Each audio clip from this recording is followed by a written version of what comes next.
परीशे घूंघट निकाले बैठी उस शख्स की मुंतजिर थी जो उसकी धड़कनों में बसता था। कुछ देर बाद दहाड़ से दरवाजा खुला तो परीशे ने चौंक कर देखा तो जैद था। उसका चेहरा गुस्से से सुर्ख हुआ था। परीशे जल्दी से सीधी होकर बैठ गई।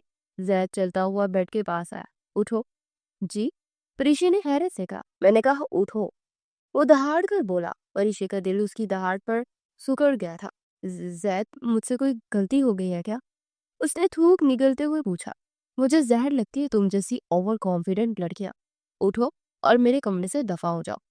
जैद ने सुरख आंखें उस पर घाटते हुए कहा। वो फक चेहरे के साथ उसे दिख रही थी।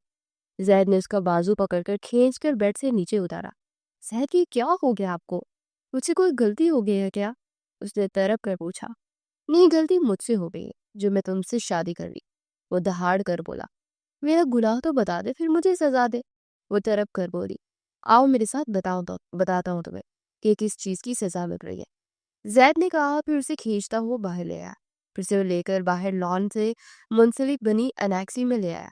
और फिर दरवाजा खोलकर उसे अंदर लाकर हाथ छोड़कर सब लाइट्स ऑन की। कुछ पल के लिए परीशे की आंखें चिंधिया गई। फिर उसने धीरे से आंखें खोल कर देखा तो उसे लगा उसके सर पे आसमान टूट पड़ा है। वो अलेक्सी में अलीजा की लगी तस्वीरों को फटी पड़ी निगाहों से देख रही थी। तो ये थी जैद की मोहब्बत, उसकी खुद की बहन। इसलिए अलीजा इस रिश्ते के खिलाफ थी। यह है तुम्हारी सजा की वजह, तुम्हारी अलीजा की। अब तुम देखना इसके किए की सजा तुम्हें कैसे देता हूं मैं। जैद ने दहाड़ कर कहा। परीशे जमीन पर बैठती चली गई। आंसू उसके सुरख गंदारी रुखसार को भिगो रहे थे। एक पल के लिए जैद के दिल को कुछ हुआ, मगर फिर उसको रोता छोड़कर बाहर निकल गया। परीशे कितनी देर घुटनों में सर दिए बैठी थी। फिर दूर से तहज्जुद की अजान की आवाज पर वो चौंकी। फिर जमीन पर सजदे में सर रखकर पूट पूट कर रो दी। न जाने कब रोते रोते वो सो गई। फिर उसकी गर्दन में अकड़ाव हुआ तो वो उठकर बैठ गई। कुछ देर तक वो यूं ही बैठी रही और फिर कहीं से चंद गेंदों की दुल्हन वो नहीं लग रही थी। उसकी कलाइयां चूड़ियों के टूटने से जख्मी हो चुकी थी। चेहरे पर आंसुओं के निशान और काली गुप अंधेरे जैसी हसीन आंखें सुर्ख हो गई थी। कितनी खुश थी वो कि आज उसकी शादी अपनी मोहब्बत से हो रही थी। जैद उसका क्लास फेलो था और क्लास में वो सबसे बड़ा लड़का था। से लोगों की जुबानी पता चला कि आज से 5 साल पहले लड़का किसी लड़की से मोहब्बत करता था, मगर वो लड़की उसे रिजेक्ट करके किसी दूसरे का हाथ थाम कर चली गई। जिसके बाद उसने सुसाइड की और 2 साल कोमा में रहा। वह मुश्किल जिंदगी की तरफ लौटा, फिर दोबारा स्टडी करने के लिए यूनिवर्सिटी आ गया, मगर बहुत ही खड़ूस टाइप था। परीक्षा से दोस्ती करने के लिए पीछे पड़ गई। बलाखिर दोनों की दोस्ती हुई और जैद कभी कभार उसकी हरकतों पर चिढ़ जाता था, मगर कभी कभार तन्हाई में हंस देता। फिर एक दिन जैद ने उसे प्रपोज किया तो वो कुछ पल सोच में डूब गई और दिल के इनकार के बावजूद वो इसे इनकार नहीं कर पाई। लेकिन फिर रिश्ता तय होते ही वो दोनों एक दूसरे के क्लोज हो गए। परीक्षा को जैद से मोहब्बत हो गई और जैद ने शादी भी फौरन रखवा दी। लेकिन वो ये सब बदले में कर रहा था। ये बात उसने आज शादी की रात बताई। जैद ने कुछ अर्सा कबल ही उसके मोबाइल में अलीजा की तस्वीर देखी थी और जब पता चला कि ये उसकी बहन है तो अलीजा के धोखे का बदला उसने परीक्षा से लेने का सोचा और उसमें कामयाब भी ठहरा। वो माजी से हाल में वापस आई और फिर अपने टूटे बिखड़े वजूद को समेटते हुए बाहर निकल कर अंदर लाउंज की जाने पड़ी। वो उजरी बिखरी सी लाउंज में दाखिल हुई तो अजीज और हुमैरा फंदी उसे देखकर ठड़क गए। परिश्य बचे, क्या हुआ? हुमैरा फंदी ने घबरा कर कहा। नफरत करता है आपका बेटा मुझसे। वो कहता है कि मुझ जैसी लड़कियों से नफरत है उसे, और मेरे नाकर्दा गुनाहों की सजा मुझे देना चाहता है। वो गुटे गुटे अंदाज में बोली। आई एम सो सॉरी परिश्य। मुझे लगा कि जैद अलीजा को बुला देगा, मगर मुझे नहीं पता था कि वो ये सब बदले नहीं कर रहा है। मुझे तो आज अलीजा को देखकर पता चला कि वो तुम्हारी बहन है। हुमैरा अफंदी ने कहा।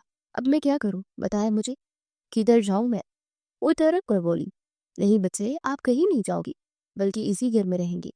जैद भले ही मेरा बेटा है, मगर इस वक्त वो गलत है। आप यहाँ रहकर अपने हक के लिए लड़े और मैं हमेशा आपके साथ हूँ। हुमैरा फंदी ने मोहब्बत से उसके हाथ थाम कर कहा और वो उनके सीने के साथ लगकर पूट पूट कर रो दी। फिर हुमैरा फंदी ने उसे रूम में जाने का कहा। परीशे भारी दिल के साथ जैद के रूम में दाखिल हुई तो सितमगर उसे दहकती आग में धकेलकर खुद मजे से नर्म गर्म बिस्तर में इस्तराहत फरमा रहा था। कंफर्टर लिए और बाजू में तकिया दबोचे वो शर्टलेस ऊंधे मुंह सो रहा था। अपनी बेइज्जती और जिल्लत को याद करके उसकी आंखें फिर से भीगने लगी। फिर उसने कपड़े चेंज करके फजर की नमाज अदा की। फिर वो चलती जैद के पास आई और साइड टेबल पर पड़ा पानी का जग उठाकर उस पर अंडेल दिया। जैद हड़बड़ाकर उठकर बैठ गया और फिर जरा सा हवास दुरुस्त करने पर फरिशे उसे खा जाने वाली नजरों से देख रही थी। व्हाट नॉनसेंस, वो चिल्लाया।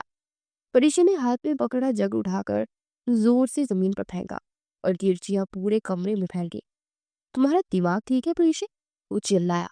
चिल्लाओ मत तुम मुझ पर, और आवाज नीची ही रखना, वरना ऊंची आवाज का यहाँ मुकाबला होगा और तुम्हारे नौकरों की फौज के सामने तमाशा बन जाएगा। उसकी आंखों में देखकर चबा चबा कर बोली। जैद लब भींच कर रह गया और फिर वो इत्मीनान से बेड की दूसरी साइड पर जाकर लेट गई। जैद गुस्से से बल खा कर रह गया था। फिर पैर पटक कर वो बाहर निकल गया। जैद बाहर आकर दब से सोफे पर बैठ गया। हुमैरा फंदी ने स्पॉट नजरों से उसे देखा। आपकी बहू ने मेरे ही कमरे से मुझे निकाल दिया, जैद ने तब कर कहा। तस्वीर कर ले बरखुरदार, मेरा नहीं बल्कि हमारा बोले, क्योंकि वो कमरा परीशे का भी है। जुबैर फंदी ने तलख लहजे में कहा। आज जो तुमने मुझे परीशे के सामने कितना शर्मिंदा किया है बता नहीं सकती। वो बच्ची पूरी रात अलेक्सी में बैठी रोती रही। मोहब्बत नहीं है मान लिया, लेकिन इंसानियत तो थी ना, उसी के नाते भूल जाते सब कुछ। हुमैरा फंदी ने तलख लहजे में कहा। आप दोनों उसका साथ क्यों दे रहे हैं? जैद तपा। क्योंकि हम जालिम का साथ नहीं देते। हुमैरा फंदी की बात पर वो झिलाकर उठकर बाहर आ गया। कितनी ही देर वो लॉन में बैठा कुड़ता रहा। फिर उसे अलीजा का तंजिया अंदाज याद आया तो वो उठकर खड़ा हो गया और गुस्से से कमरे से चला गया। देखो मुझे परेशान करके कैसे सो रही है, जैद ने कुड़ कर सोचा। करीशे फिर उसने बड़ी का कंधा हिलाकर आवाज दी। यार सोने दो ना, वो गुनूद की में बोली। उठो मेरे बिस्तर से और वो सोफे पर जाकर सो जाओ, जैद ने कंफर्टर खींच कर कहा और वो उठकर उसे घूरने लगी। ये काम तुम खुद क्यों नहीं कर लेते, तुम वहां जाकर सो जाओ, वो कहकर कंफर्ट लेकर सो लेट गई। जैद ने झिलाकर उसे देखा और फिर सोफे पर आकर लेट गया और बामुश्किल उसकी आंख लगी। फिर काफी देर बाद आंख खुली तो 12 बज रहे थे। जैद उठकर बैठ गया। उसकी गर्दन से दर्द की ठेसी उठ रही थी। फिर उसने बेड पर सुकून से लेटी परीशी को देखा। फिर वो चलता हुआ उसके पास आकर उसे देखने लगा। वो सीने पर हाथ रखकर सो रही थी। जैद उसे गौर से देखने लगा। वो बिलाशुबा बहुत हसीन लग रही थी। सोते ही उसके चेहरे पर फैली मासूमियत ने पल भर के लिए जैद को मदहोश कर दिया था। फिर सर झटक कर वो इसे हिलाने लगा। रिशे उठो, खाने पे वेट हो रहा होगा, जैद ने कहा। भाभी सोने देना, वो नींद में ही बोली। भाभी जानो, इसको मैं भाभी जानो लग रहा। जैद हैरत से बड़बड़ाया। उफ, परी की बच्ची उठ, ये तुम्हारा घर नहीं है, अफंदी बुलाया। जैद ने उसका कंफर्टर खींच कर कहा। परी ने हड़बड़ाकर आंखें खोली। क्या हुआ?" वो जल्दी से जैद को देखते हुए बोली। जैद ने उसकी नींद से बोझल लड़ती पलकों से बामुश्किल अपनी नजरों को हटाया। उठो और उठकर तैयार हो जाओ, फिर हमें अपने गांव जाना और वहीं से वापस आकर हमारा वलीमा होगा, जैद ने कहा। मैं कहीं नहीं जाऊंगी तुम्हारे साथ, वो तरक कर बोली। मैं देख रहा हूँ तुम तमीज भूलती जा रही हो, जैद ने नागवारी से कहा।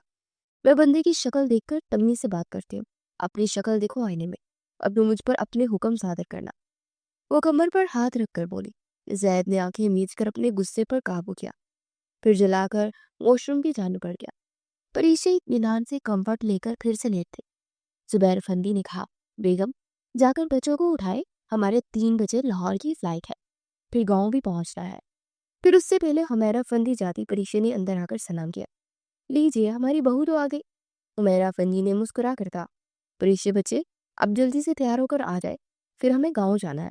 लेकिन आंटी जाना जरूरी है क्या? परीशे ने सर झुकाकर पूछा। जी बच्चे जाना जरूरी है, जैद की दादो तो नहीं है, इनकी सगी बहन है, मासी जी तो उनको मिलने जाना बहुत जरूरी है। उनके यहाँ कोई रस्म रवाज है और जरा अनोखी किस्म के हैं, तो प्लीज माइंड मत करना, उमेरा फंदी ने कहा। तो परीशे ने इस बात में सर लाया। पूर्व तैयार होने के लिए रूम की जाने पड़ गई। फिर वो लोग एयरपोर्ट के लिए निकल गए। परीशे प्लेन में दाखिल होकर इत्मीनान से जाकर अपनी सीट पर बैठ गई। कुछ पल बाद जैद भी अंदर दाखिल होकर दब से उसके साथ बैठ गया। तुम मेरे साथ बैठोगे? परीशे ने आंखें फैलाकर पूछा। तो सर पर बैठो क्या? जैद ने तंग कर पूछा। तुम सर पर नहीं, जूते की नोक पर बैठे के काबिल हो। वो तंग कर बोली, शट अप। जैद ने कान पीस कर कहा, यू शट अप। परिशे दानिस्ता ऊंची आवाज में कहने लगी। तो सब लोग उसे देखने लगे। जैद ने गड़बड़ाकर इर्द गिर्द देखा। आहिस्ता चिल्लाओ, जैद ने भेजी हुई आवाज में कहा। चिल्लाया ऊंची ही जाता है। इत्मीनान भरा जवाब जैद को दबा गया। फिर जैद ने फैशन मैगजीन मंगवाकर उसे देखना शुरू कर दिया। ठड़की कहेगा। परिशे उसे घूरती हुई बड़बड़ाई। फिर उसने एयर होस्टेस के करीब आने का इशारा किया। प्लीज एक जूस और एक फैशन मैगजीन जिसमें हॉट हॉट से लड़कियों। वो ऊंची आवाज में बोली। जैद उसकी बात पर खौल कर रह गया। मिस, आप जाए और कुछ भी मत लेकर आइए। जैद ने कहा, क्यों ना लेकर आए? तुम खुद भी तो आधी नंगी आधी ढकी लड़कियां देख रहे हो, क्योंकि तुम्हारे साथ तुम्हारी एक रात की दुल्हन बैठी है। परीशा ने तब कर ऊंची आवाज में कहा, श्श। जैद ने जल्दी से उसके मुंह पर हाथ रखकर कहा। परीशा उसके लम्ब से सुन हो गई। वो एकटक उसे देखे गई। जैद जल्दी से हाथ हटाकर पीछे हट गया। उसे लगा कि अगर वो मजीद उन झील जैसी आंखों में देखेगा तो अपने हवास खो देगा। परीशा भी रुख फेर कर अपने आंसू जब्त करने लगी। वो इरादा कर चुकी थी कि वो रोएगी नहीं, जैद अफंदी को रुलाएगी। फिर वो लोग हवेली पहुंचे। कुछ देर मासी जी के पास बैठकर वो दोनों अपने कमरे में आराम करने चले गए। जैद कपड़े चेंज करके जल्दी से बेड पर चौड़ा होकर लेट चुका था। उठो यहाँ से, मैं बेड पर सोऊंगी। वो चिढ़ कर बोली, नहीं उठूंगा। जैद ने आंखें मूंद कर कहा, मैं पानी डाल दूंगी। वो गुस्से से बोली, यहाँ पानी का कोई जग नहीं है। वो इत्मीनान से बोला, वॉशरूम तो है और उसमें लोटा तो जरूर होगा। परीशा की बात पर वो हड़बड़ाकर उठकर बैठा। देखो परीशा, अच्छे बच्चों की तरह हम बेड पर एक एक साइड पर सो सकते हैं, क्योंकि रात जमीन पर सोने से मेरी कमर में बहुत दर्द है। सो प्लीज आराम करते हैं। जैद ने जल्दी से उसे मनाते हुए कहा, ठीक है, लेकिन अगर तुम मेरी साइड पर आए तो जान से मार दूंगी मैं। उसे वार्न करते हुए बोली थी। ओके फाइन, जैद ने कहा और फिर बेड के दरमियान में उसने एक कुशन लगा दिया। वो दोनों अपनी अपनी साइड पर लेट गए। जैद की आंख खुली तो उसने वॉल क्लॉक पर टाइम देखा तो रात के 5 बज रहे थे। वो जल्दी से उठकर बैठ गया। ओ गॉड, मासी दादी तो मुझसे सख्त नाराज हो जाएंगी। वो बड़बड़ाया। फिर जल्दी से मुंह हाथ धोकर बाहर निकला तो हवेली के सेन में चारपाइयां बिछाकर सफेद चादर और लाल गांव तकिए रखे गए थे। ये सब क्या है? उसने हैरत से पूछा। छोटी दुल्हन के मुंह दिखाई है और गांव के सब जमींदार की बीवियां आ रही हैं। सिराज अफंदी के पोते की बीवी देखने, मासी जी ने जवाब दिया। ओह अच्छा। फिर वो आकर मासी की गोद में सर रखकर रह गया। छोटी दुल्हन, तुम्हें इतनी बार उठाने की, मगर तुम्हें तो लगता है कोई नशा वशा पीकर सोए थे। मासी जी ने कहा, मुझे तो नहीं उठाने के, ये फाफे को की। जैद ने दिल ही दिल में उसे कोसा। फिर उठकर परीशा को ढूंढने लगा कि उसे हमारा फंदी के कमरे में मिल गए। तुम खुद को समझती क्या? वो पास आकर तब कर बोला, इंसान। इत्मीनान भरा जवाब आया। जैद उसके जवाब पर तब गया और हुमैरा फंदी ने अपने मुंह पर हाथ रखकर हंसी रोकी। मॉम, आप इसकी हरकतों पर हंसकर इसे शह दे रही है और मैं इस बदतमीज लड़की को मजीद बर्दाश्त नहीं कर सकता। जैद ने चिल्ला कर कहा, mind your language Zaid. Humaira फंदी ने सरजलिश भरे लहजे में कहा, मॉम, मैं लास्ट बार इसको वार्निंग दे रहा हूँ, अगर ये आराम से मेरे हुक्म पर नहीं चली तो तलाक दे दूंगा इसे। जैद ने गुस्से से कहा, तुम अगर मुझे तलाक नहीं भी दोगे तो मैं खुद खूला ले लूंगा। मुझे तुम जैसे घटिया के साथ नहीं रहना। वो भी चिल्ला कर बोली, बस कर दो तुम दोनों। उमेरा फंदी ने उनके आगे हाथ जोड़ते हुए कहा। तो दोनों चुप हो गए। फिर जैद तेजी से वहां से निकल गया और हुमैरा फंदी सर पकड़ कर बैठ गई। परीशा लब खींच कर रह गई। वो दोनों इस बात से अनजान थे कि बाहर खड़ी मासी जी की बेटी सुंदस ने एक एक लफ्ज सुना और तंजिया अंदाज में मुस्कुराई। आज तुम्हारी बहुत जिल्लत होने वाली है हुमैरा बेगम, वो तंज से बोली और मोबाइल में रिकॉर्डिंग वीडियो को देखते बोली और इत्मीनान से बाहर निकल गई। जब सब लोग आए और परीशा तैयार होकर बाहर निकली तो जैद भी एक पल के लिए उसे देखकर ठटक गया, मगर मासी जी संजीदगी से उसे देख रही थी। फिर वो भी और वीडियो खोलते हुए उसके सामने की। वो लोग फक चेहरे से उस वीडियो को देख रहे थे और हुमैरा लब तेज कर रह गई। मासी जी ने एक जोरदार थप्पड़ उसके मुंह पर रसीद किया। शर्म नहीं आती लड़की, शौहर के साथ इस तरह जुबान चलाती हो? अरे, मेरी बेटी होती ना तो काट कर मैं रखती थी। मासी जी ने कहा, बस करें मासी जी, आप मेरी बहू से इस तरह बात नहीं कर सकती। हुमैरा फंदी ने गुस्से से कहा तो मासी जी उसे भी कोसने लगी। परीशा, रुखसार पर हाथ रखे तेजी से बोली। फिर जैद के पास रुककर उसे शिकवक आंखों से देखा। जैद के दिल की धड़कन थम सी गई और फिर वो भागती हुई वहां से चली गई और कमरे में आकर वो वॉशरूम में घुस गई और शॉवर खोलकर उसके नीचे बैठ गई। ठंडे यक पानी से उसे अपना जिस्म सुन होता महसूस हुआ। हुमैरा अफंदी तेजी से परीशे की रूम की तरफ बढ़ी और अजीज अफंदी और जैद भी उनके पीछे चले आए। परीशे बचे, किधर हो आप? हुमैरा अफंदी ने कमरे में आकर कहा। फिर उनको वॉशरूम से पानी गिरने की आवाज आई तो वो जल्दी से दरवाजा धकेल कर अंदर गई तो परीशे को शॉवर के नीचे देखकर चिल्लाई। जैद भी जल्दी से अंदर दाखिल हुआ। फिर हुमैरा अफंदी उसे बामुश्किल वहां से ले आई और इसका सारा जेवर उतारने लगी। जाओ, जाकर कपड़े चेंज करो। और जैद, तुम ये जल्दी से हीटर ऑन करो, वो जल्दी से बोली। फिर परीशे ने उठकर कपड़े बदले और दोबारा से बेड पर आके बैठ गई। मेरा फंदी जल्दी से उसके बाल हेयर ड्रायर से सुखाने लगी थी। फिर उन्होंने मोहब्बत से उसकी कंघी करके जबरदस्ती उसे बिस्तर पर लिटाया। जैद, तुमने हीटर नहीं चलाया? हुमैरा फंदी ने कहा। मॉम, गैस नहीं है, जैद ने कहा। फिर जब तक वो सोई नहीं हुमैरा फंदी उसके पास से हिली नहीं। ध्यान रखना इसका। हुमैरा फंदी जैद को कहकर कमरे से बाहर निकल गई। जैद उठकर उसके पास आया। उसका रंग पीला जर्द लग रहा था। ऐसा लग रहा था कि जैसे वो सदियों की बीमार है। फिर जैद भी लेट गया। आधी रात को परीशे के कराहने पर उसकी आंख खुली। परीशे, उसने परीशे पर झुकते हुए पुकारा, मगर उसने माथे पर हाथ रखा तो वो आग की तरह तप रहा था। जैद जल्दी से उठकर बैठा। अभी मेडिसिन बॉक्स से मेडिसिन निकालकर जबरदस्ती से खिलाई और उसका बैठकर सर दबाने लगा। वो बैठे बैठे ही नींदराज होकर परीशे के करीब होकर लेट गया और परीशे ने उसके सीने पर सर रख दिया। परीशे की आंख खुली तो जैद की बाहों में मुकीद थी। वो इसे यक तक देखे गई। ये क्या कर दिया आपने जैद? मेरा तमाशा बन गया आपकी वजह से। अलीजा आपी के किए की सजा मुझे आप कैसे दे सकते हैं? वो दिल ही दिल में उससे शिकवे किए जा रही थी और एक आंसू निकलकर जैद के लबों पर गिरा तो जैद ने चौंक कर आंखें खोली। परीशे जल्दी से उठकर सीधी होकर बैठ गई। कैसी तबीयत है तुम्हारी? जैद ने उसका माथा छूते हुए पूछा। परीशे उसके छूने पर जल्दी से पीछे हट गई। फिर बेड से उतरने लगी तो उसका सर घूम गया। वो सिर थाम कर जल्दी से बैठ गई। जैद जल्दी से बेड से उठकर उसकी तरफ बढ़ा। जो चाहिए मुझे बता दो। जैद उसके पास बैठे हुए बोला। हाँ चाहिए, मुझे तुम्हारी शक्ल नहीं देखना। प्लीज ये एहसान कर दो कि मेरी नजरों से दूर हो जाओ। वो चबा चबा कर बोली।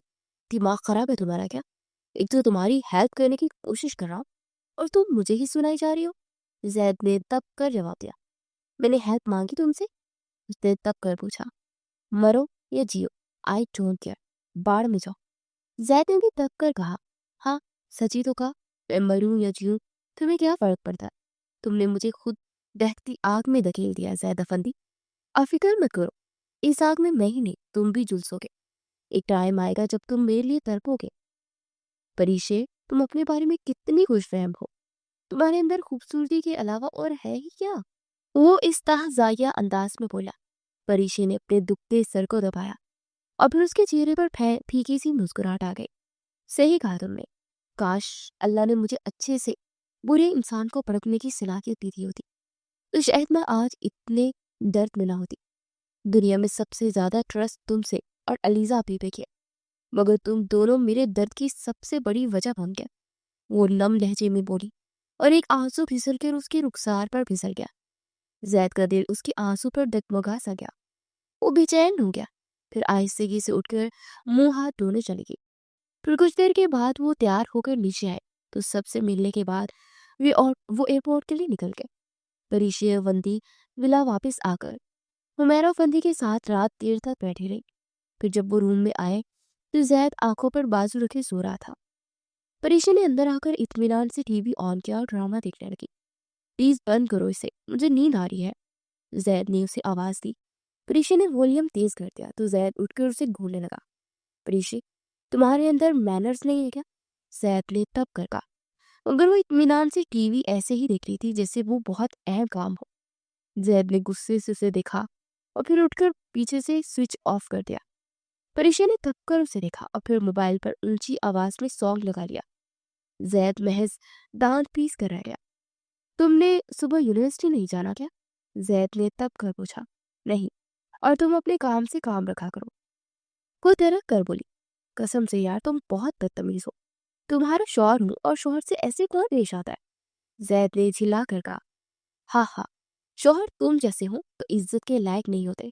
वो इस्तेहज़ाइया अंदाज में हंसते हुए बोली, इतनी ही उताई हो तो मेरे कमरे से दफा क्यों नहीं हो जाती? जैद ने तंग कर पूछा। तुम्हारा नहीं, हमारा को, यही डैड ने कहा था। खैर, अगर ज्यादा ही मेरे होने से दर्द हो रहा है तो जाओ किसी और जगह, क्योंकि मैं तो इत्मीनान से बेड पर सोने वाली हूँ। वो मजे से कहकर बेड की दूसरी तरफ बढ़ गए। जैद खौल कर रह गया। कुछ देर ही परीशे सो चुकी थी, मगर जैद की आंखों से नींद कोसों दूर थी। उसकी नींद एक बार टूट जाए तो उसे जल्दी दोबारा नींद नहीं आती थी। वो कुछ देर लेटा रहा, फिर परीशे की तरफ करवट ली तो परीशे उधर पीठ किए हुए थी। तुम्हें तो आज छोड़ूंगा नहीं परीशे। वो दिल ही दिल में उससे मुखातिब हुआ, फिर उठकर दूसरी साइड पर आया और जग पकड़कर उस पर पानी अंडेलने ही वाला था कि परीशे ने करवट ली और सीधी होकर लेट गई। जैद के दिल की धड़कन पर परीशे के चेहरे पर फैली मुस्कुरा मासूमियत से थम सी गई। अरे यार, क्या कर रहा है जैद? बुखार था कल भी इसको, आज फिर पानी डालकर उसे बीमार करेगा। उसके दिल ने मलामत की, फिर उसने जग साइड पर रख दिया और उसके पास बैठकर उसका माथा छूकर देखने लगा। तो परीशे नींद में खसखसाई तो जैद जल्दी से उठकर अपनी साइड पर आकर लेट गया। परीशे की आंख खुली तो काफी देर तक वो साकेत लेटी रही। फिर से अपने बेड पर पेट पर वजन महसूस हुआ तो उसने सीधे होकर देखा तो उसके पेट पर जैद का बाजू था। वो ऊंधे मुंह लेटा था और बाजू उसके ऊपर था। परीशे ने गुस्से से उसका बाजू पकड़कर उसे पीछे धकेल दिया तो जैद ने सर उठाकर उसे देखा। क्या तकलीफ है तुम्हें? वो इस पर ही उलट पड़ा। तकलीफ मुझे होगी ना, मेरे ऊपर बाजू रखकर इस तरह फरमा रहे हैं आप? वो तरह कर बोली, ओह सॉरी, मैं ऐसे ही सोता हूँ और शायद तकिया समझ के तुम पे बाजू रख लिया होगा। वो जल्दी से वजाहत देते हुए बोला, तुम्हें तकिया दिखती हूँ मैं? वो तब कर बोली, हाँ तो नरम नरम सी हो तो तकिया ही होगी ना। वो इत्मीनान से बोला, तुम्हें मैं मोटी दिखती हूँ? वो गुस्से से बोली, मैंने कब तुम्हें मोटी कहा? जैद ने हैरत से पूछा। अभी कहा, कुछ पल पहले कहा। मैं नरम नरम लगती हूँ तुम्हें तो फिर? जैद ने उसकी बात पर हैरत से पूछा। तो फिर ये कि मोस्टली मोटे लोग ही नरम नरम होते हैं ना। वो तब कर बोली। जैद का दिल किया कि उसकी इस लॉजिक पर सर फोड़ दे। तुम न परीशे इंतहाई डफर हो। वो तब कर बोला, तुम्हारी अकल तो जैसे बह बह जा रही है। वो तब कर बोली, बस कर दो, जान छोड़ो मेरी। जैद ने हाथ जोड़कर कहा, जाओ छोड़ दी जा। वो गर्दन अकड़ा कर बोली, बहुत शुक्रिया आपका मैडम। वो जल्दी से बोला और फिर उठकर शावर लेने के लिए कपड़े निकालने लगा। परीक्षा ने सर उठाकर देखा और फिर जल्दी से मोबाइल उठाकर वॉशरूम की तरफ भागी। और जब तक जैद को कुछ समझ नहीं आती, वो वॉशरूम में घुसकर कुंडी लगा चुकी थी। जैद हका बका सा बंद दरवाजे को देख रहा था। जैद को जब समझ आया कि वो तेजी से वॉशरूम के दरवाजे के पास आकर जोर से दरवाजा पीटने लगा। परीक्षा, बाहर निकलो। जैद ने चिल्ला कर कहा, नहीं निकलूंगी और पूरा 1 घंटा वेट करो। अंदर से इत्मीनान भरा जवाब आया, परीक्षा, मुझे यूनिवर्सिटी जाना है। वो आजिज होकर बोला, तो मैं क्या करूं? ज्यादा ही जल्दी है तो तुम कहीं और चले जाओ। परीक्षा उसकी बात पर जिला कर रह गई। तुम अगले 10 मिनट में बाहर निकलो, वरना। वरना क्या मिस्टर डम्बू? वो तंजिया अंदाज में पूछने लगी। तुम्हारा सर। जैद तपा। उसके तपने पर परीक्षा खिलखिलाकर हंसने लगी। फिर मोबाइल पर ऊंची आवाज से गाना लगाकर खुद भी गाने लगी। मैं तेरी दुश्मन, दुश्मन तू मेरा, मैं नागिन तू सुकेरा, ला हौला वला कुव्वता इल्ला बिल्लाह। ऐसे गाने कौन सुनता है और गाता है वॉशरूम में? जैद ने तब कर पूछा। परीशे, जमाल कुरैशी, गाती भी हूँ और सुनती भी हूँ। इत्मीनान से जवाब आया। मरो तुम परीशे, जाकर कही। जैद ने तब कर कहा, सेम टू यू। जैद ने तब कर दरवाजे को देखा और फिर तन फन करता वो बेड से बैठकर न्यूज चैनल पर न्यूज देखने लगा। काफी देर के बाद परीक्षा वॉशरूम से बाहर निकलकर आई तो जैद ने सुख का सांस लिया और कपड़े लेकर वॉशरूम की जाने पड़ा तो वॉशरूम का गीला फर्श देखकर उसका पारा हाई हो गया। तुम्हारे अंदर अकल नहीं है क्या? वॉशरूम का फर्श गीला क्यों है? वो पास आकर तब कर बोला, हाँ है, वॉशरूम में नहाएंगे तो फर्श गीला ही होगा ना। वो बोली और फिर उसके करीब आकर आंखें सुकेर कर देखने लगी। व्हाट? वो हैरानगी से बोला, जैद छी, तुम कहीं शैम्पू और साबुन लगाकर सिर्फ तौलिए से साफ तो नहीं करके निकल आते? वो होंठों पर उंगली रखकर पूछने लगी, तुम इंतहाई बदतमीज और बेशर्म हो। जैद का चेहरा सुर्ख हो गया। ये मेरे सवाल का जवाब तो नहीं है। वो इत्मीनान से सीने पर हाथ बांध कर बोली, मोहतरमा, वॉशरूम में वाइपर पड़ा है, निकलने से पहले वो फेरा जाता है। उसको कहते हैं मैनर्स। जैद तब कर बोला, किसी से बात करने के भी मैनर्स होते हैं, उसका भी इस्तेमाल कर लिया करो जैद अफंदी। मैं बंदे की शक्ल देखकर ही तमीज से बात करता हूँ। और फिर से तब कर बोला, हाँ हाँ, अल्लाह माफी, तौबा इस्तगफार। वो खिलखिलाकर हंसी तो एक पल के लिए जैद की नजरें उसके डिंपल पर अट गई, मगर वो जल्दी से नजरें फेर गया। नजरें क्यों चुरा रहे हो, जरा आईने में देखो, मेरे सामने तुम सड़े हुए बैंगन जैसे लगते हो। वो मजाक उड़ाते हुए बोली। जैद ने आईने में देखा तो हाँ, उसकी हुस्न के सामने मानिक पड़ जाता था, गंदमी रंगत की वजह से। मगर परीक्षा उसको बदसूरत तरीन बनाकर उसे मजीद गुस्सा दिला देती थी। सड़ा हुआ बैंगन लगता हूँ मैं तुमको, कद्दू जैसी तुम लगती हो। उसके माथे पर उंगली रखते हुए बोला, फिटे मुंह है तुम्हारा। उसके मुंह पर हाथ से इशारा करते हुए मुड़ी। जैद ने एक झटके से उसके बाजू से पकड़ के खींच कर उसे अपने करीब किया, फिर उसकी गर्दन में हाथ डालकर उसकी माथे के साथ अपना माथा लगाया। परीक्षा की तो जान ही निकल गई उसकी कुर्बत से। वो बेखुदी में थी जब भी जैद उसके कान में बोला, आई हेट यू परीक्षा। परीक्षा ने एक झटके से अपना आप छुड़ाया और उससे दूर हो गई। वो यूनिवर्सिटी से वापस आए तो सामने बैठी अलीसा को देखकर चौंक गए। हाय आपी, वो पास आकर बोलो, कैसी हो मेरी जान। अलीजे ने उसे गले लगाते हुए पूछा, कैसा हो सकता है वो इंसान जिसने उन लोगों से धोखा खाया हो, जिसको वो सबसे ज्यादा ट्रस्ट करती थी। वो फीकी से मुस्कान के साथ बोली, आई एम सॉरी परीक्षा। अलीजे ने शर्मिंदगी भरे लहजे में कहा, क्या आपकी माफी से मेरा खोया हुआ मान वापस मिल जाएगा क्या। वो तलक लहजे में बोली, परीक्षा मैं बताना चाहती थी तुम्हें, जब जैद को देखा था कि वो मेरा क्लास फेलो रह चुका है।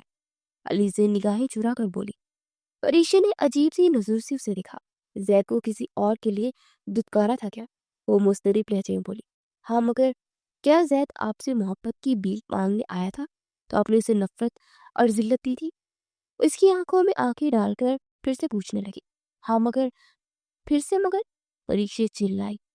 आंसू उसकी आंखों में लड़ियों की तरह बह रहे थे। क्यों इतनी बड़ी मुनाफिक है आप। क्यों आपने जैद की जिंदगी के 5 साल जाया कर दिए। आपके दिए जख्मों की बर्दाश्त करने की उनमें हिम्मत नहीं थी जैद में। फिर भी आपने उसे दूर दर्द दिया। अगर छोड़ना ही था तो हाथ पकड़कर अपनी राह पर चलाया क्यों था। आइंदा से कभी मेरे घर मत आइएगा, क्योंकि मैं नहीं चाहती मेरे शौहर को दर्द हो। वो हलक के बल चीख कर बोली और फिर एक झटके से मुड़कर तेजी से वहां से निकल गई। आज वो कितने दिनों के बाद अपने बाबा से मिलने जा रही थी। वो वहां पहुंचे तो गाड़ी से निकलने के बाद जैद की तरफ वो बढ़ी। जैद प्लीज, बाबा के सामने हमें ऐसे ही रिएक्ट करना है जैसे हम बहुत खुश हैं। मैं उन्हें अपनी वजह से दुख नहीं देना चाहती, और तुम उसके बदले कुछ भी मांग सकते हो। ये मेरा वादा है कि जो तुम मांगोगे वो मैं जरूर दूंगी। वो बोली, सोच लिया, बस अब तुम मेरे बाबा के सामने बिल्कुल ठीक बिहेव करना। वो सर चटक कर बोली तो जैद ने इस्पात में सर हिलाते उसे देखा। मैं कैसे कहूँ परीक्षे कि मैं ये सब अपने दिल की रजामंदी से करना चाहता हूँ, और मैं तुम्हारे साथ खुश हकीकत में नजर आना चाहता हूँ। वो उस पे नजरें काटते हुए दिल ही दिल में मुखातिब हुआ था। परीक्षा उसकी निगाहों की तपिश से अपना चेहरा जलता हुआ महसूस कर रही थी। फिर काफी देर के बाद बैठने के बाद वो घर के लिए निकल आए। परीक्षा घर वापस आई तो आते ही चेंज करने चले गए। कुछ देर के बाद वो वापस आकर बैठी तो जैद भी चलता हुआ उसके साथ आकर बैठ गया। तुमने मुझसे कोई वादा किया था, जैद ने कहा। जी मुझे याद है। वो सर झुका गई। जैद उसके फर्मा बरदारी पर मुस्कुरा दिया।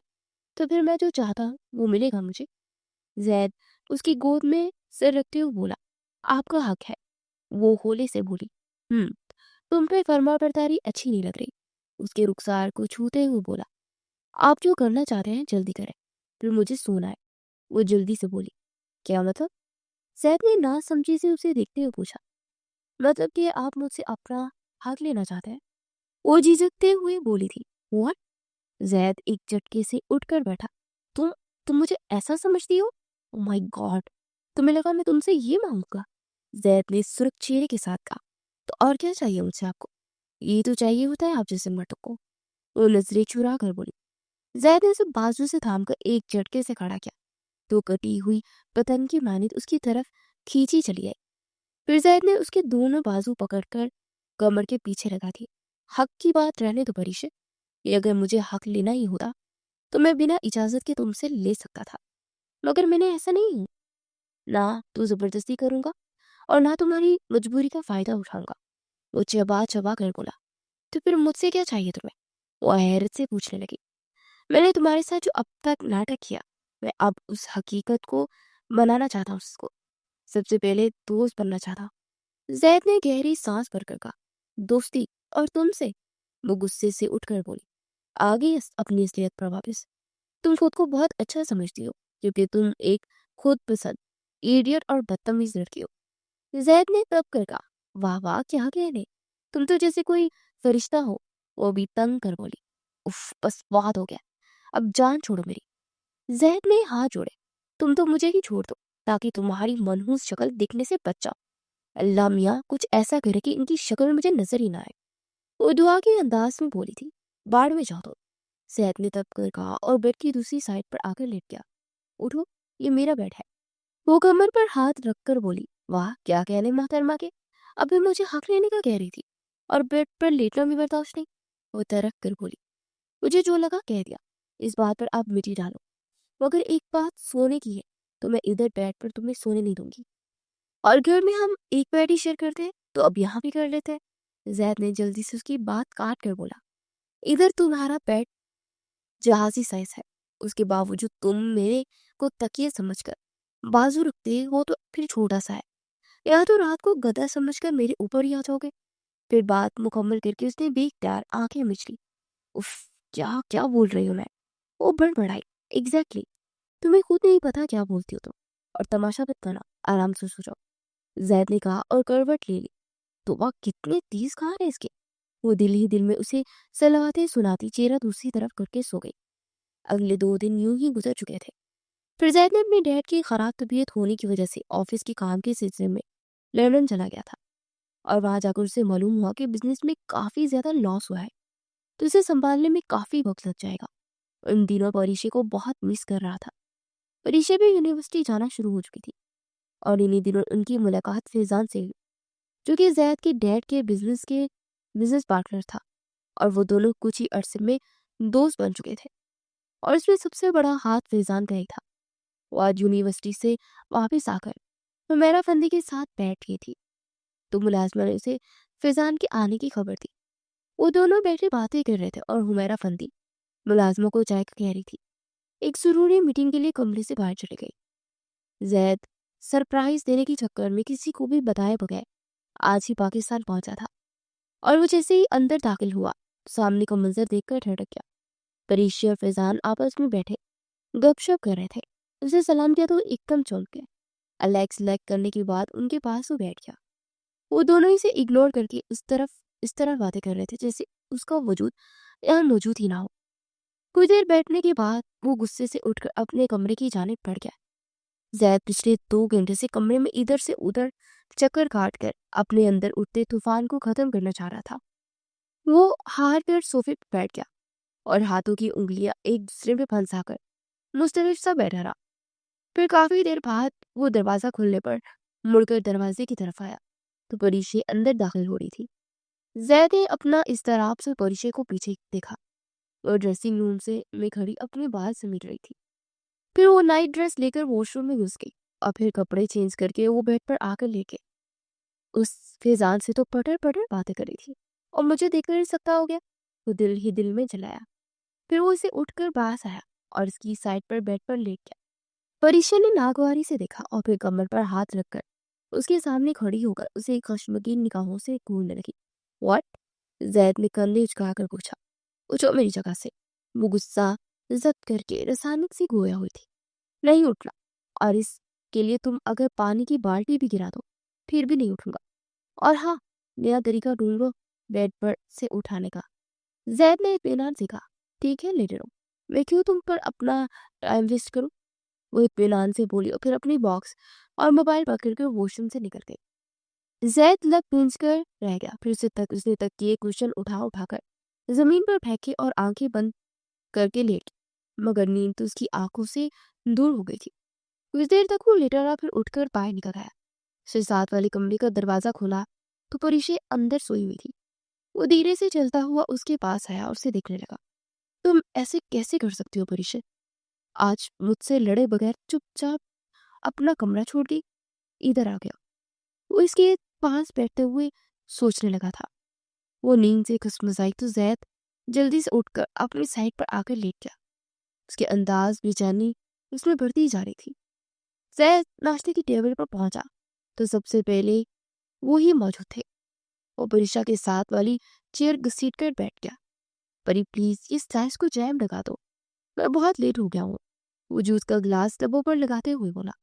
परीक्षा ने उसे घूर कर देखा मगर मॉम डैड की वजह से वो कुछ नहीं बोली और चुपचाप स्लाइस को जैम लगाकर उसकी तरफ बढ़ाया।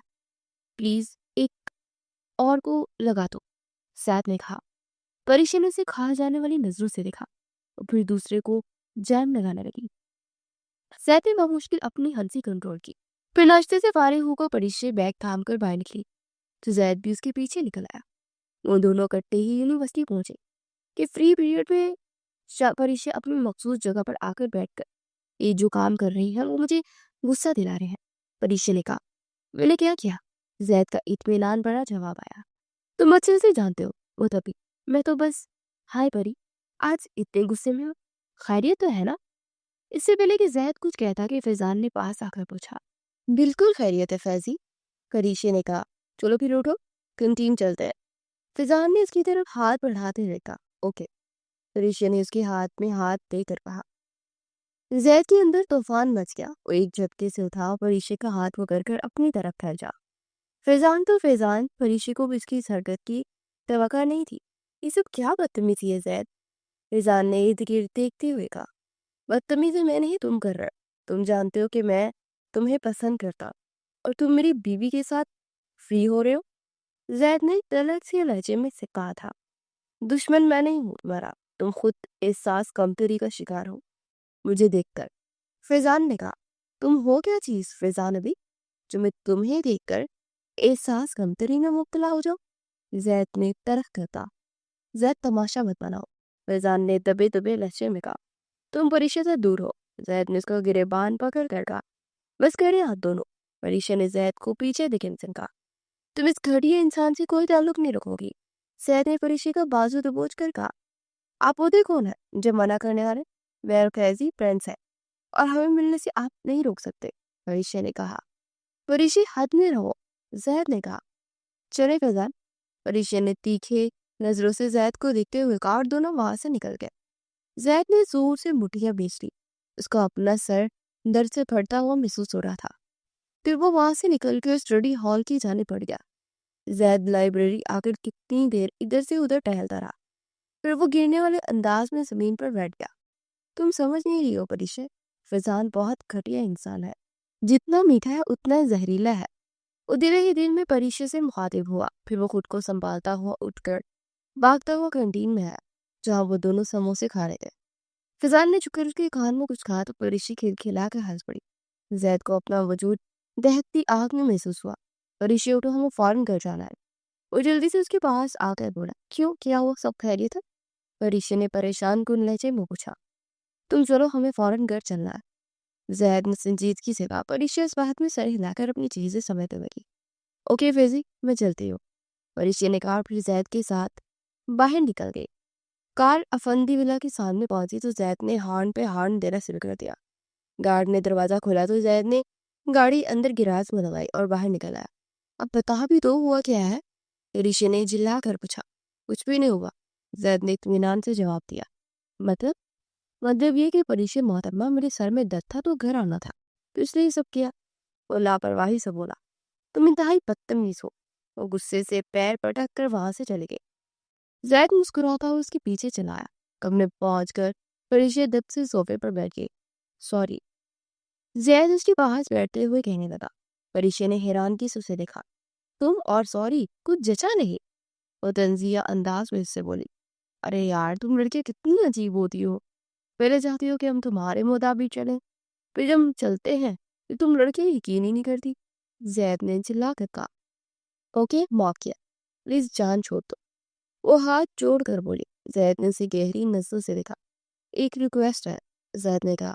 परिचय सवालिया नजरों से उसे देखने लगी। फैजान अली से दूर हो। क्यों, वजह? वो माथे पर बल डालकर पूछने लगी।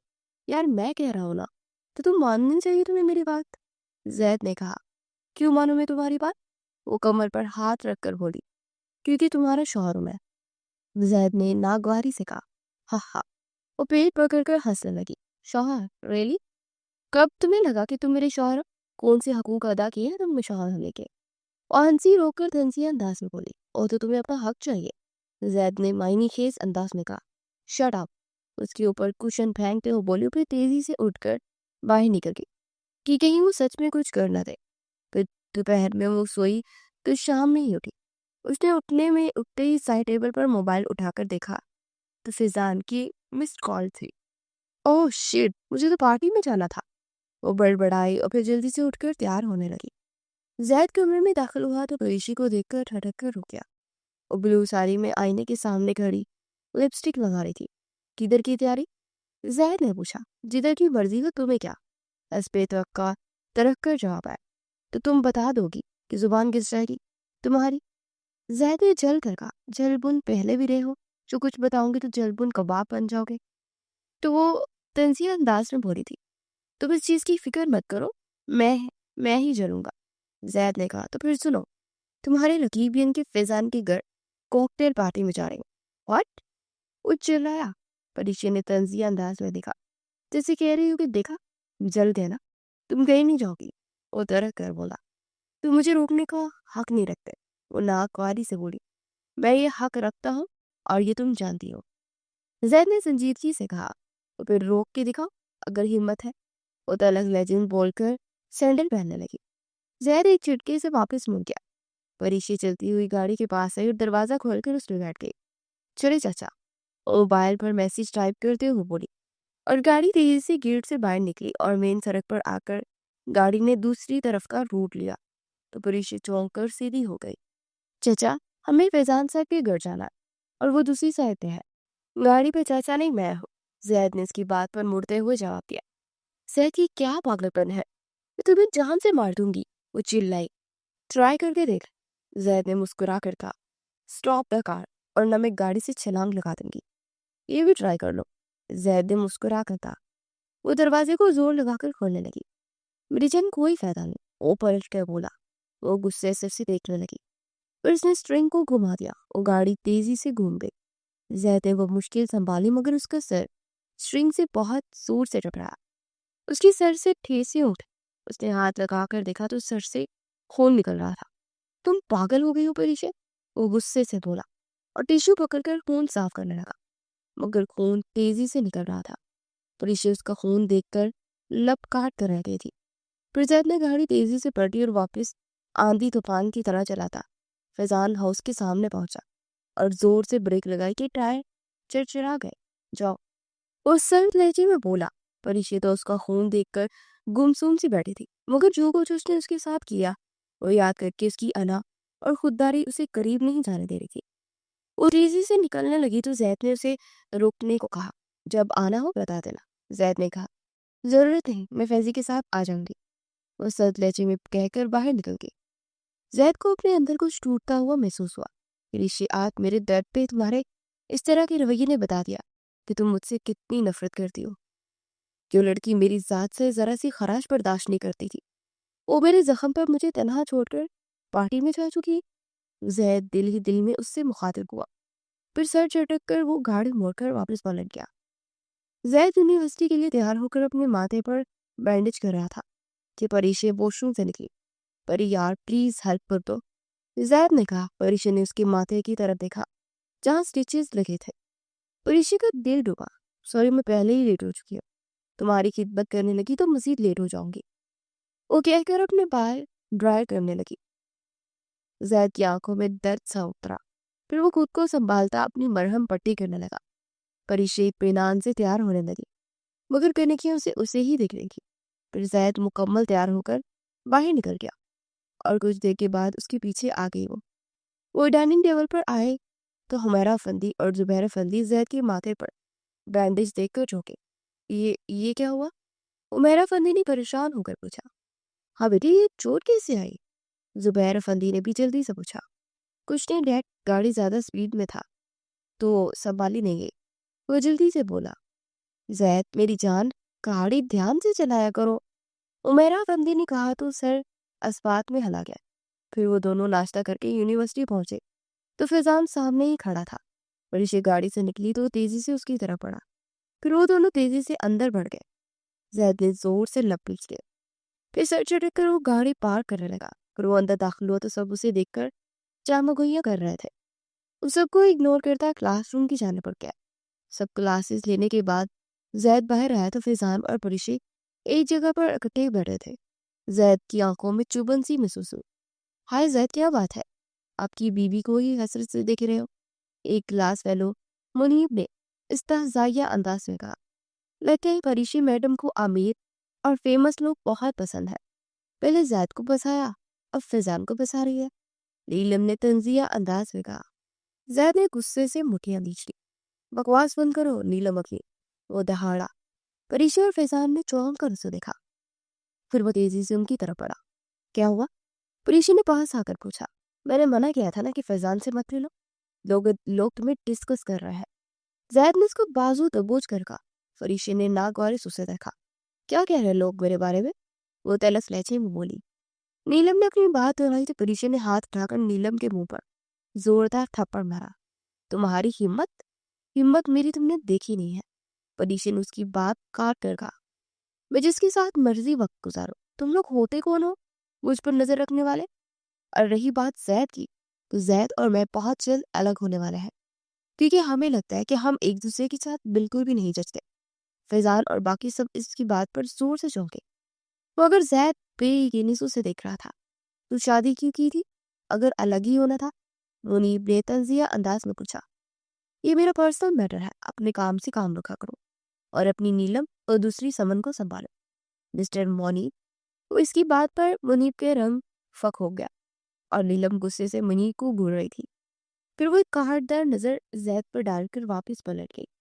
जैद का चेहरा इस कदर अहानत से सुर्ख हो गया था। वो एक झटके से मुड़कर तेजी से वापस पलट गया। दोनों के दरमियान 2 दिन से बोलचाल बंद थी। जैद ने उस दिन के बाद से उसे बुलाया तक नहीं था। वो दिल ही दिल में इससे इंतहाई गुस्सा था और मुंतजिर था कि उससे कोई ना कोई बात तो जरूर करेगी, मगर उसने शायद कसम खा रखी थी कि नहीं बात करेगी, और ना ही दिल में वो चिढ़ गया था। परीक्षे, तुम असाइनमेंट कंप्लीट कर ली तुमने क्या? ईशान सर की? परीक्षा की फ्रेंड माहम ने पूछा। अल्लाह, कौन सी असाइनमेंट? परीक्षा आंखें फैलाकर कहने लगी। तो माहम के साथ साथ जैद भी चौंक गया। तुम्हें पता नहीं था कि असाइनमेंट मिली है और आज लास्ट डेट है? माहम की आंखें फैल गई। क्या बोले जा रही हो? बांग तो नहीं पी रखी? वो तरक कर बोले। एक बांग वांग हमने नहीं, तुमने पी रखी है। और परसों सर ने रिपीट भी किया था कि असाइनमेंट तैयार होनी चाहिए वरना सजा मिलेगी। हाय रब्बा माहम, अब मैं क्या करूंगी? वो लब काटते हुए बोली। ये तो सर की क्लास में सर से ही पूछना। माहम ने चल कर कहा। परीक्षा का रंग उड़ चुका था क्योंकि सर दिशान बिना लगी लिपटी के इंसल्ट करते थे। इंसान को अगले कई दिन तक बदहजमी हो जाती थी। फिर परीक्षा ने बाकी के सारे पीरियड्स गायब दिमागी से ही लिए। उस सर जिशान की क्लास स्टार्ट हो चुकी थी। हेलो एवरीवन, सर ने अंदर आकर कहा। वहां मुझे छुपा ले कही। परीक्षा बड़बड़ाई। ये तो सबकी असाइनमेंट मिल चुकी है, मगर एक इंसान ऐसा भी है जिसको शायद सिर्फ अपनी ही मन मर्जियां करनी है। सर जिशान हाथ पीछे बाले बोल रहे थे। और हाँ माहम, सर की मीठी मीठी बिस्ती शुरू हो चुकी है। वो लब काटते हुए बोली। चुप हो जाओ वरना मेरी भी हो जाएगी। जी तो मिस परीक्षा, जरा खड़ी हो जाए, सर जिशान ने कहा। परीक्षा आंखें मीच कर खड़ी होगी। मिस परीक्षा इतनी समझदार वेल मैनर्ड है आप, मगर आपने ऐसा कैसे कर लिया कि मिस्टर जैद अफंदी जैसी इमेच्योर और मगरूर इंसान से शादी कर ली? परीक्षा ने इनकी बात पर चौंक कर देखा। जी? वो हैरत भरे अंदाज में बोले। जी मिस परीक्षा। वो सर हिला कर बोले। फिर वो जैद की तरफ बढ़े। जी तो मिस्टर जैद, आपको पता है मुझे आपको किस बात पर चिढ़ा? आप समझते हैं कि आपके वालिद साहब इस यूनिवर्सिटी के ट्रस्टी हैं तो आप कुछ भी करेंगे, लेकिन मैं ऐसा नहीं। मैं हमेशा हक पर रहा हूँ और कसूरवार को ही सजा देता हूँ। सो अब उसकी सजा तो मिलेगी। सो लाड साहब सजा भुगतने के लिए तैयार हो। वो मुतनज़िह अंदाज में बोले थे। पूरी क्लास नासमझी और हैरत से सर जिशान को देखने लगी। सर, जैद ने कुछ कहना चाहा। परीक्षा ने हैरत से पूछा। जी मिसेस परीक्षा, आपके हस्बैंड ने असाइनमेंट नहीं तैयार की? वो हैरत है यार, आपको खबर ही नहीं? अगर आप असाइनमेंट तैयार कर सकती थी तो ये क्यों नहीं कर सकते? शायद इनको अपनी अय्याशियों से फुर्सत ही नहीं थी। सर ज़ीशान ने नफरत भरे लहजे में कहा, उफ। जैद ने अपने गुस्से को बमुश्किल कंट्रोल किया, मगर सर ज़ीशान का इतने दिनों का गुस्सा उस पर निकल रहा था। परीक्षे हैरान सी देख रही थी, कभी जैद को और कभी सर ज़ीशान को। अब तुम क्लास में जा सकते हो मिस्टर जैद, और अगले 1 महीने तक तुम मेरा कोई लेक्चर नहीं लोगे, सर ज़ीशान ने कहा। जैद अपनी चीजें समेट कर बाहर निकल गया। परीक्षा पीरियड खत्म होने के बाद डराती हुई जैद के पास आई। तुम खुद को बहुत अजीम समझते हो? उसने तरह कर पूछा। मैंने ऐसा कब कहा तुम्हें? जैद ने हैरत से कहा। तुमने अपनी असाइनमेंट मेरे नाम क्यों जमा करा? मेरी असाइनमेंट मेरी मर्जी, जैद ने इत्मीनान से जवाब दिया। ये मेरे सवाल का जवाब नहीं है। अरे यार, तुम्हें इंसल्ट से बजाय उल्टा तुम मुझे ही बुरा भला कहने लगी हो। तुम्हारी और तुम्हारी दोस्त की बात सुन ली थी, तुम इतनी परेशान थी तो मैंने कहा कि मेरी बीवी परेशान है, तो मुझे अच्छा नहीं लगता मैं अपने नाम पर असाइनमेंट जमा करवा, इसलिए मैंने तुम्हारे नाम पर जमा करवा दी। और इत्मीनान से बोला, मिस्टर जाहिद अफंदी, मुझे तुम्हारी मदद की जरूरत नहीं थी। वो तभी मगर मुझ पर फर्ज था कि मैं तुम्हारी इन चीजों पे हिफाजत करूं। मैं अपनी इंसल्ट पर सब्र कर सकता, तुम्हारी इंसल्ट पर नहीं। तुम्हें क्या लगता है तुम्हारी इन बातों पर मैं बिलीव कर लूं? मुझे मालूम है इसमें भी तुम्हारी कोई चाल होगी। मुझ पे ही एहसान करके तुम सुबह की चाय बनवाना चाहते हो। वो दूसरी तरफ देखते उंगली से इशारा करते हो बोल। जैद उसकी बात पर मुस्कुरा दिया। परिशे का हैरत से मुंह खुल गया। फिर वो पैर पटक कर आ गई। पीछे से जैद का फलक शुगाफ कहका सुनाई दिया। हाय रब्बा, लगता पगला गया है तुम्हारे शौहर साहब। परिशे मैडम, वो बड़बड़ाई और फिर सर झटक कर आगे बढ़ गई। यूनिवर्सिटी से वापस आकर वो ऑफिस चला गया और शाम को वो काफी लेट वापस आया। खाना खाने के बाद वो रूम में दाखिल हुआ तो परिशे कोई असाइनमेंट बना रही थी और उसकी पलकें नींद से बोझल हो रही थी। जैद वापस पलट गया और किचन में आकर वो कॉफी बनाने लगी। फिर कॉफी बनाकर मग लेकर वो कमरे में आया और कॉफी का मग उसकी तरफ बढ़ाया। परिशे हैरत से मग देख रही थी। मैंने कब तुमसे कॉफी मांगी? उसने तरह कर पूछा। मैंने सोचा कि तुम थक गई होगी तो इसलिए तुमने सोचा कि मुझे एक कॉफी के मग से पटा लेना चाहिए। तो इसकी बात काट के बोली। जैद लब पींच के रह गया। फिर उसने उसका मग टेबल पर रखा और अपना मग लेकर साइड पर बैठ गया। परिशे ने जलाकर उसे देखा और फिर मग उठाकर वॉशरूम की जाली पड़ी और पूरी कॉफी कमोड पर गिराकर वापस आकर मग जोर से टेबल पर पटका। आइंदा से मुझसे दूर रहना, अब ये हमदर्दियों का नाटक मेरे साथ मत किया करो। नफरत करती हूँ मैं तुमसे। वो तैराक कर बोली। जैद की आंखों में दर्द सा उतर आया और फिर वो एक झटके से मुड़कर वहां से निकल गया।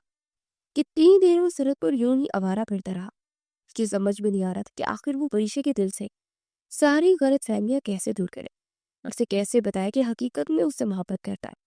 हाँ, वो उसकी बहन से इंतकाल लेने के लिए उसकी तरफ बढ़ा था, लेकिन अब वो ये नहीं चाहता था। अलीजा से उसकी मोहब्बत जो थी वो सिर्फ एक शराब थी, मगर परिशे से मोहब्बत उसकी हकीकत, और वो उसके बिना जीने का तस्वुर वो नहीं कर सकता था। जैद रात 3 बजे घर आया था और गाड़ी पोर्च में खड़ी करके वो थके थके कदमों के साथ कमरे में आया। कमरे में एसी फुल स्पीड से चल रहा था और परिशे सुकर कर लेटी थी। जैद ने उसे एसी कम करने के लिए रिमोट ढूंढा, मगर उसे वो कहीं नहीं मिला। फिर उसने अपने कंफर्ट से उसे उड़ा दिया और खुद दूसरी साइड पर लेट गया। सुबह जब उसकी आंख खुली तो कंफर्टर उसके ऊपर था। एहसास तो है मिसिस को, मगर इजहार नहीं करना चाहती। वो हौले से मुस्कुराया और फिर वो उठकर मुंह हाथ धोकर नीचे आया तो परिशे और हुमैरा फंदी लाउंज में ही बैठी थी। मॉम प्लीज कॉफी बना दे, हुमैरा फंदी की गोद में सर रखकर बोला था। परिशे बच्चा, जाओ अच्छी सी कॉफी बना लाओ, हुमैरा फंदी ने कहा तो दिल ही दिल में जैद को कोसती कॉफी बनाने चली गई। जैद के चेहरे पर मुस्कुराहट तैरने लगी। फिर कुछ देर के बाद वो कॉफी बनाकर उसे थमाई और उसके चेहरे पर अजीब सी मुस्कुराहट थी, जिससे जैद झटका मगर फिर सर झटकर उसने कॉफी का घूंट लिया। फिर कॉफी में शहद की तरह मीठा था। परिचय को पता था कि वो मीठे से भागता है, तो इसीलिए उसने बेतहा चीनी डाली थी। परिचय ने तंजिया अंदाज में कहा और आंखों ही आंखों में पूछा, मजा आया? कॉफी जो है, कॉफी डिफरेंट और अच्छी है, जैद ने कहा। परिचय दिल ही दिल में दिल मिला कर रह गई। अगले कई दिन वहीं गुजर चुके थे। अब वो जानबूझकर परिचय को अपने साथ साथ ही रखता था ताकि फैजान से वो बात भी ना कर सके, और इस बात को फैजान ने फील किया, मगर परिचय को ये बात नहीं फील हुई थी। क्योंकि वो तो अपने आप में मगन थी और इससे ऐसे भी फिजान में कोई इंटरेस्ट नहीं था। वो सिर्फ फिजान को अपना दोस्त ही समझती थी। उसकी बेरुखी पर फिजान भी पीछे हट चुका था और दूसरी लड़कियों के साथ ज्यादा से ज्यादा वक्त गुजार रहा था। तुम्हारे दोस्त की तुम्हें कोई खबर है कि नहीं? पता है आजकल किसी लड़की के साथ डेट पर है। जैद ने उसे छेड़ते हुए कहा तो वो नाकवारी से उसे देखने लगी। ये मेरा मसला नहीं है, वो किसी से भी दोस्ती करे। और वो बनाकर बोली, और अगर मैं करूँ दोस्ती किसी से? जैद ने पूछा, तो कर लो। वो गुस्से से बोली और जैद की मायनी खेज हंसी की वजह से वो गुस्से से पैर पटक कर वहां से निकलकर लाइब्रेरी में आ गई। काफी टाइम बीत चुका था, उसे वक्त का अंदाजा नहीं हुआ, मगर बाहर से आती शोर से वो एकदम होश में आई और बढ़ाकर उठी अंदर दाखिल होती। अपनी क्लास फेलो से शोर की वजह से वो दर से बाहर दो ग्रुप्स की आपस में लड़ाई हो गई है और मारपीट पर उतर आए हैं और जैद बच बचाव कर रहा था तो वो भी काफी जख्मी हुआ है।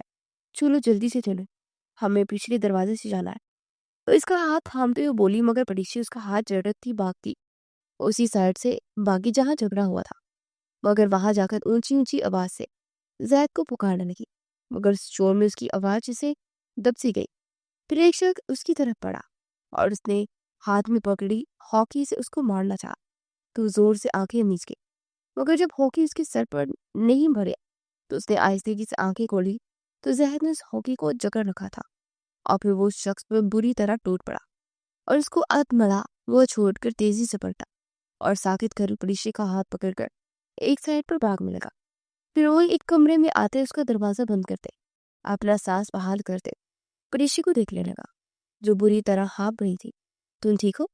जैद बेताबी से पूछने लगा तो उसने सर इस बात में हिलाया तो वो चौंक गया।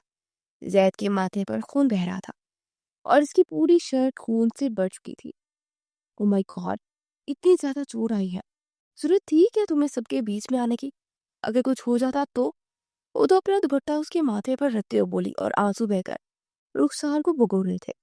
ये जल्दी से अपना पूरा दुपट्टा उसके माथे पर बांधा जिससे खून रुक चुका था।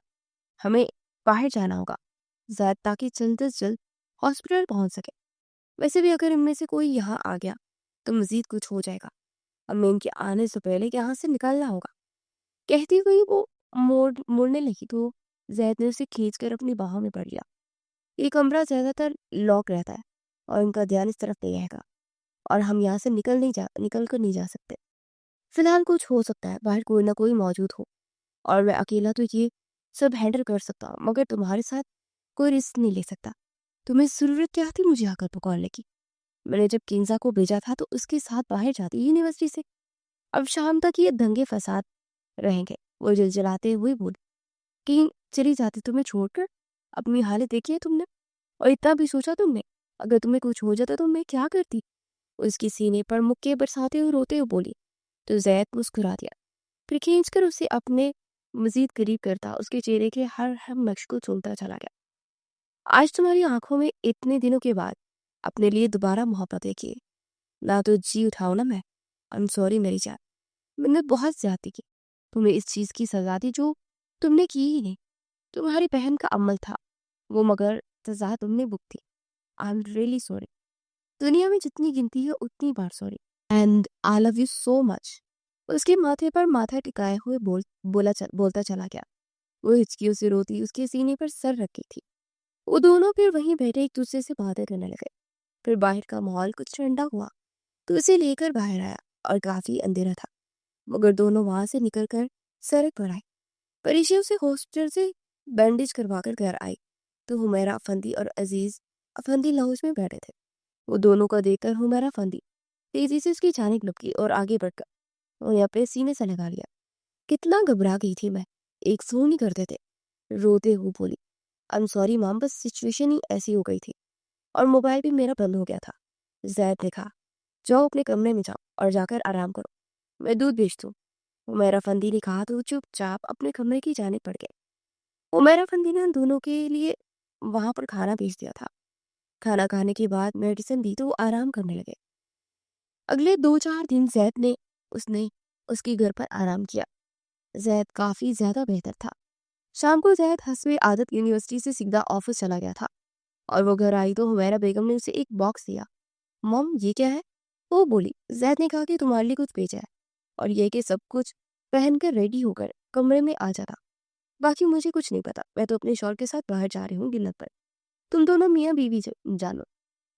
आमिरा फंदी ने छींटते हुए कहा तो वो शर्म से सुर्ख हो गई।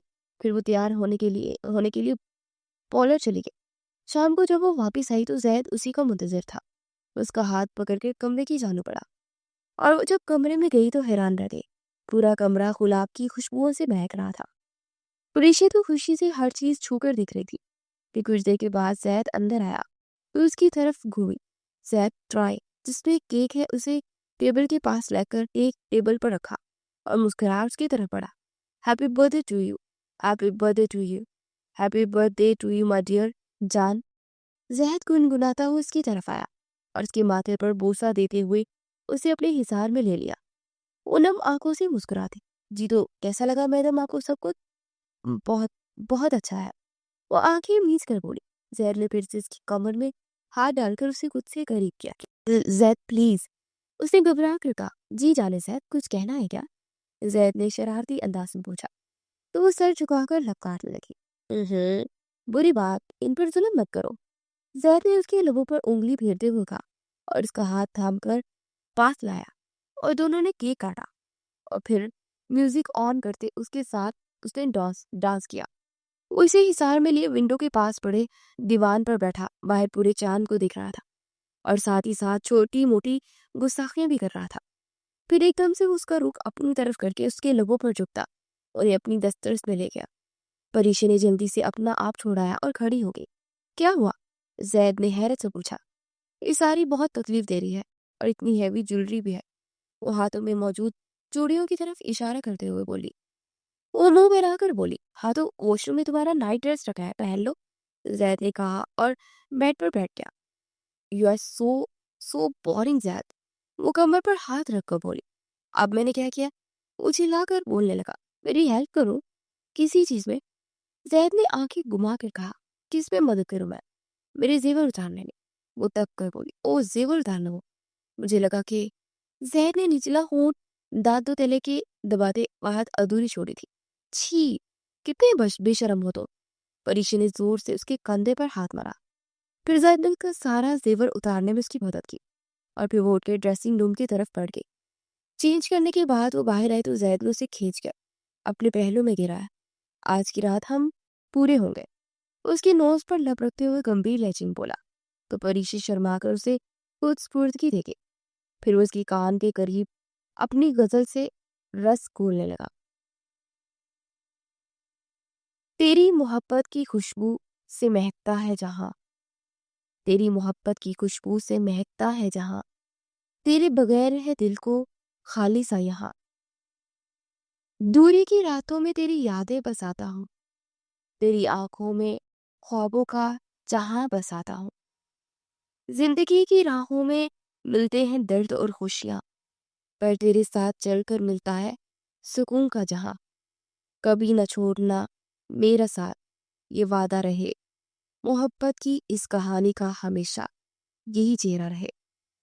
मोहब्बत की पुकार है दिल की ये आवाज, तेरे बगैर मेरी दुनिया है बेकार, बेरंग बेरास। उस समय में उसके दिल ने एक दूसरे की गहराई को महसूस किया। मोहब्बत की हकीकत उन दोनों के दरमियान एक नई शुरुआत की बुनियाद रखी, जहां वो एक दूसरे के साथ हमेशा रहने का अहद कर चुके थे और आने वाले लम्हात बहुत हसीन होने वाले थे, क्योंकि मनपसंद साथी का साथ बड़ा हसीन होता है।